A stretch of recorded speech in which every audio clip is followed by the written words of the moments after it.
Meghan Markle has just made a desperate attempt to claw her way into high society, but this time it's a total failure. You won't believe what happened next. Meghan's recent public rejection is nothing short of jaw-dropping, and it's got her furious. Meanwhile, her husband Harry was having his own courtroom meltdown in London. It was a mess. Meghan Markle crashed Valentino Garavani's funeral in Rome uninvited, with entourage and big camera crew to film for her image rehab. Security booted her fast. No respect for the dead, just her brand.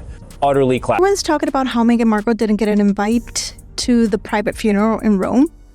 That, my friends, is the wrong story. The real story is that her private outreach became public, and that only happens when the room wants you exposed and not included, which is bad news for Meghan Markle. Meghan Markle is in California with her wanting to be in the UK husband, trying to get back to the UK. But what is so alarming to me is this how Meghan continues to want to create these ripples in these other areas and parts of the world as she did a few days ago. It is a lot of fun to see so much of the royal family and in such a strategic way to where we're learning a little bit more about them, but really their mission is to get these important causes out there. You had to be creative, but today you click your fingers and you've got all these platforms beating a path to the doorway of Buckingham Palace or Kensington Palace saying, yeah, we'll make it. We're going to the press conference when the restoration of the castle was finished. And it was announced that it had been done within the budget, within the time. The press was so disappointed. This ripple effect happens in a lot of areas in Hollywood, people who are famous. To tell you why I cannot stand Meghan Markle so much. After all, there are a lot of know-nothing, attention-seeking former actresses in this world.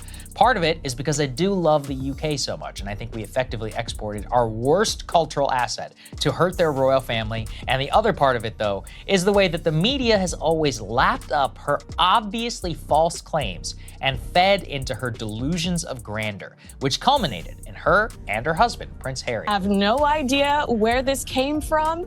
And as I told you and your producers... I bet it came from Meghan's team. I bet you anything it came from Meghan's team. Come on. On January 19th, 2026, the fashion world lost a legend. Valentino Garavani, the iconic designer, passed away at the age of 93. It was a tragic moment for the industry, but for Meghan, it wasn't just about paying respects. No, she had a different plan in mind. While the world mourned the loss of a style legend, Meghan was on a mission. She was calling up fashion insiders, trying to secure an invite to Valentino's funeral in Rome. She wasn't there for the grief. She wanted access to the fashion elite, the A-listers who would be in attendance. This wasn't just a simple funeral. This was a chance for Meghan to be seen with the who's who of the fashion world. She thought she could leverage her connections, but instead, she got shut down hard. It was a humiliating rejection. And let me tell you, it wasn't just about the event. Meghan's whole post-royal plan was unraveling right before our eyes.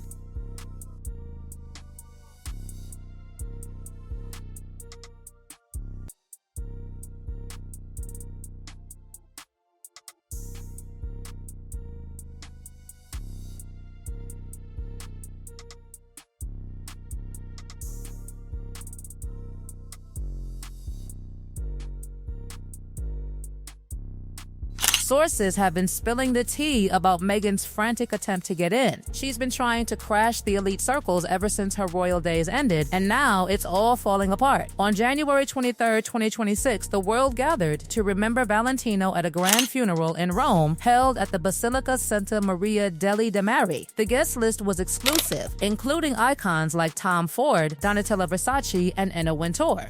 But guess who wasn't invited? Meghan Markle. And here's the kicker. Meghan wasn't even a part of Valentino's inner circle. She had never attended a single Valentino runway show. She'd worn his designs, sure, but so had millions of women. This wasn't about honoring the man's legacy. It was about networking. It was about getting that photo op with the likes of Donatella Versace and Anna Wintour. She was trying to climb the social ladder once again. But this time, the fashion world wasn't having it. Prince Harry nearly broke down in tears in court today, weeping about Meghan Markle's misery.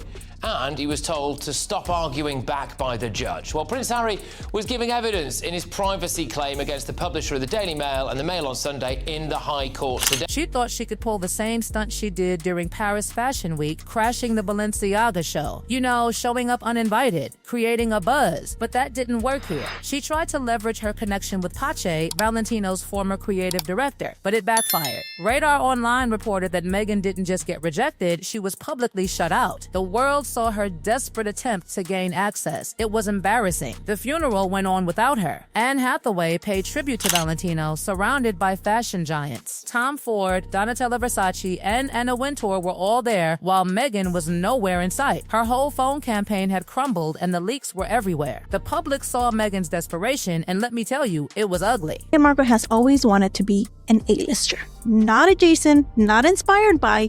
She wants to be on the inside. But she genuinely believed that marrying into royalty meant that she could simply just inherit elite status and that everybody would just swing the door open for her. Because the highest circles in Hollywood, royalty, fashion, finance, legacy power, it doesn't matter, your HR department, it will operate under one unbreakable rule. What happens on the inside stays on the inside, and everybody's hush-hush. Nobody talks about it. Nobody hints about it. Nobody has a source close to will say that they know about it. But while Meghan was facing rejection in Rome, Harry was having his own disastrous moment across the channel in London. On January 21st to 22nd, Harry was testifying in a privacy lawsuit against a major newspaper. The courtroom drama was intense. Harry was fighting allegations of illegal phone hacking and privacy invasions dating back to 2001. But things weren't going well. Instead of sticking to the facts, Harry started clashing with the defense lawyer. The judge had to intervene multiple times, telling Harry, "You're doing what lots of litigants do. You tend to argue back. You don't have to bear the burden of arguing the case today." Translation, stop talking and just answer the questions. But Harry couldn't help himself. He kept going off on tangents, dragging Meghan into a case that had nothing to do with her. It's clear now that Meghan's shadow follows Harry everywhere. Even in a courtroom where he should have focused on his case, he couldn't resist mentioning her. "They continue to come after me. They've made my wife's life an absolute misery," he said, breaking down in front of the court. "It's heartbreaking, yes, but why is he bringing her up in a case that's about articles written before she even entered his life? It's obvious Harry is still consumed by her." Fashion designer Valentino Garavani once said he knows what women want, quote, "They want to look beautiful," and he helped some of the most famous women in the world achieve exactly that goal. Valentino, as he was simply known, died today at his home in Rome. He was 93 years old. Legend in the fashion world has died. We're just getting word. Fashion designer Valentino Garavani passed away today after a life of creating beauty, the age of 90. But it gets worse. Meghan has always wanted to be part of the elite world. She thought that marrying into royalty would automatically grant her access to the highest circles. She believed she could just waltz in and be accepted, but she doesn't understand how it works. The inside world, whether it's Hollywood, fashion, or finance, operates on one unbreakable rule. What happens on the inside stays on the inside. You don't talk about it. You don't leak it. But Meghan has always struggled with that. She wants the spotlight, but she doesn't get the game. And then came Harry's emotional breakdown. His tears and outbursts in court just added more fuel to the media frenzy. The media couldn't stop talking about him, and yet Meghan didn't even show up to support him. She didn't fly to London to be by his side during his emotional testimony. Instead, she was 5,000 miles away in California making phone calls about a funeral. It says everything about her priorities. She's always chasing fame, chasing the next big moment, and leaving Harry to fend for himself. The stars of fashion in Hollywood pack a basilica in Rome to remember a design icon Valentino. Anna Wintour, Donatella Versace, Tom Ford, Anne Hathaway among those paying their respects at Valentino's funeral today. He died on Monday at the age of 93.